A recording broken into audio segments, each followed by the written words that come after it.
My name is Jonathan Best, and I'm the European head for Kony, which is an enterprise mobility software company. So Kony has been around for 7 years now, and our vision has been clear from the outset. We believed in 2007, when our company was started, which was the same year that the iPhone first came out, that we would see smart devices like iPhones and tablets become more and more important within enterprises, just as they have been, of course, in our personal lives. But when you start to develop and use mobile capabilities within business, there's a whole bunch of opportunities, but also some technical challenges which become attendant upon that. And so Kony has always set out to build the world's leading software to support enterprises in creating, supporting, and managing mobile apps for their customers and their employees. So put very simply, what we provide is a platform that allows companies to rapidly design and innovate new apps, and then to support them in publishing them out to all kinds of different devices, whether that's tablets or smartphones, whether that's iPhones or Android devices, and of course increasingly the whole emerging market around wearables, integration with cars, the Internet of Things, etc., etc. And our vision is to continue to provide the world's leading services and technology to enable companies to take advantage of this huge wave that's transforming the way that our world works and, of course, the way that we do business. Well, one of the things that we've been seeing is that we're coming out of, if you like, the first wave of enterprise mobility, maybe what some people are calling mobility 1.0, and getting into the second wave. So everything is 2.0 now, right?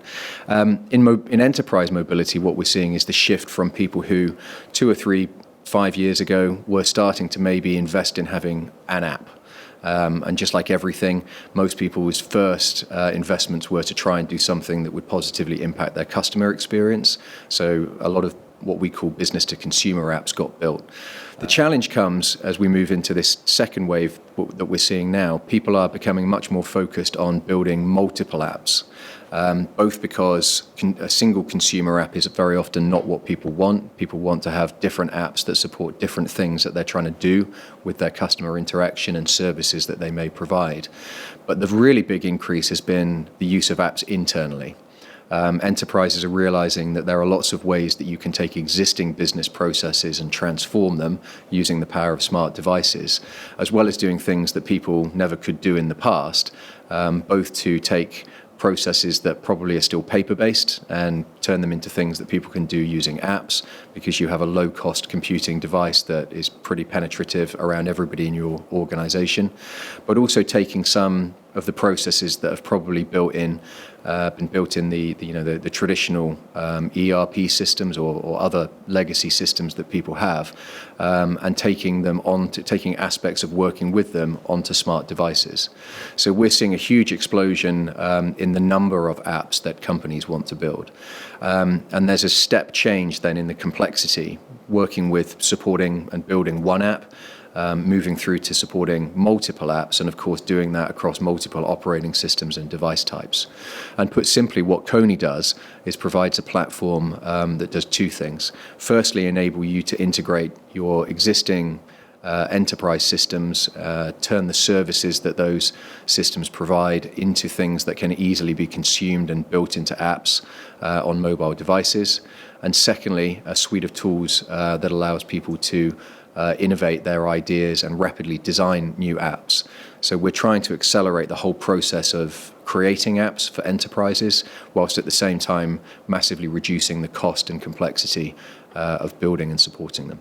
So more than 50% of Kony's customers, whether that's by number of customers or revenue that we get, come from outside of the US, which is our home market, if you like. And Europe is a very big and important part of that. So we've been operating in Europe for a couple of years. We already have some great customers who are working with our technology and deploying it out to build apps on. But we're really starting to see, because of the increase in demand for apps that I just described, many more customers coming to us and many more organizations wanting to build large numbers of apps. So we've been investing over the last 6 months in a lot of new staff. We've hired about a dozen people in Europe over the last 3 or 4 months, and we expect that to continue. We obviously want to have people in local markets like here in Germany, but also in France, Spain, the Nordics, who can support customers and help them understand what we do. We also want to have what we call solution engineers, people that can help to build apps, as well as support staff in those local countries. So we're investing very heavily to build our presence right across Europe, and also opening new offices in Paris and Frankfurt to support the one that we have had for some time in London.